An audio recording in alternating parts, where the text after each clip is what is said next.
Saat masih dalam bentuk janin, rangka tubuh vertebrata tersusun atas tulang rawan hialin, dan sebagian besar tulang tersebut akan berkembang menjadi tulang keras.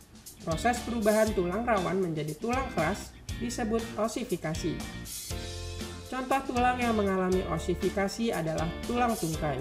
Proses osifikasi diawali dengan masuknya pembuluh darah ke dalam perikondrium di bagian diafisis. Pembuluh darah akan menyalurkan nutrien ke sel mesenkimal sehingga sel tersebut berdiferensiasi menjadi osteoblas. Osteoblas akan berkumpul di dinding diafisis dan membentuk leher tulang atau bone collar. Selanjutnya, kondrosit yang ada di pusat osifikasi meluas dan menstimulasi terjadinya kalsifikasi. Kalsifikasi ini menyebabkan sel bersifat impermeabel terhadap nutrisi dan sel mengalami kematian.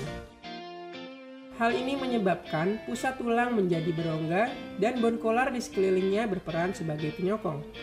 Sementara itu, kondrosit yang sehat mengalami elongasi sehingga tulang bertambah panjang. Kemudian, rongga akan dimasuki oleh periosteal bud yang terdiri dari pembuluh darah arteri, vena, limfa, dan saraf. Pembuluh darah juga membawa osteoklas dan osteoblas untuk masuk ke dalam rongga tulang ini. Osteoklas akan mendegradasi kondrosit di dalam tulang, sedangkan osteoblas akan membentuk jaringan tulang spons. Sementara itu, kondrosit pada kartilago tetap mengalami pemanjangan.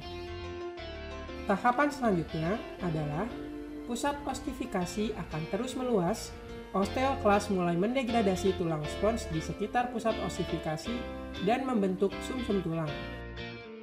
Sementara itu, kartilago hanya tumbuh dan mengalami pemanjangan di bagian epifisis.